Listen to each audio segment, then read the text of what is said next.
भोला सा दानियाल। दानियाल वैसे तो हर वक्त मुस्कुराता रहता था, लेकिन उसे कभी कभार अपने ऊपर बहुत गुस्सा आता था जब वो कोई चीज रख कर भूल जाता था। आज दानियाल अपनी नई पेंसिल कहीं रखकर भूल गया था। सुबह सवेरे मम्मी बार बार पुकार रही थी, दानियाल जल्दी करो बेटा, सारा को भी स्कूल से देर हो रही है। फिर अचानक दानियाल को याद आया कि होमवर्क करने के बाद कल उसने अपनी पेंसिल छोटी बहन सारा की कॉपी में ही रख दी थी। दानियाल ने फौरन सारा की कॉपी से पेंसिल निकाली और अपने आप को समझाया, दानियाल हमेशा भूल जाते हो, अब पेंसिल हमेशा अपनी डायरी में रखा करो, फिर याद रहेगा। उसके बाद दानियाल ने अपनी पेंसिल स्कूल की डायरी में रखी, डायरी अपने बैग में, और चल पड़े स्कूल की तरफ।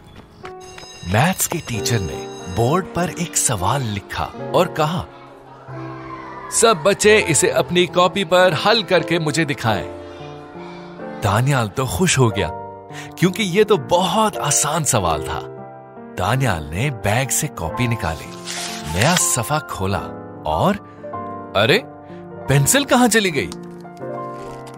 दानियाल ने पेंसिल बॉक्स के बाद पूरे बैग में ढूंढा, लेकिन पेंसिल नहीं मिली।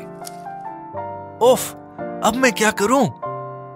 मैं तो इतना आसान सवाल सबसे पहले करके टीचर को दिखा देता, लेकिन ये पेंसिल कहां चली गई?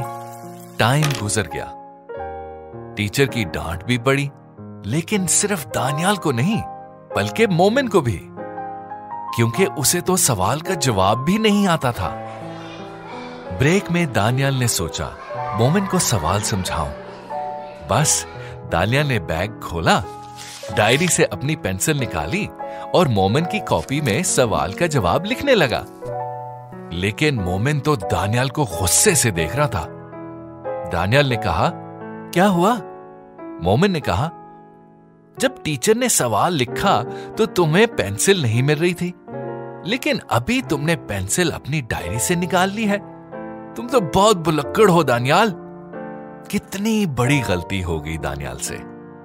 पेंसिल को तो पेंसिल बॉक्स में होना चाहिए था, फिर डायरी में क्यों रखी? अब दानियाल ने सोच लिया कि आइंदा वो स्कूल के सारी चीजें बहुत संभाल कर रखेगा और हर चीज को उसकी जगह पर वापस भी रखेगा। और यही अच्छी आदत है।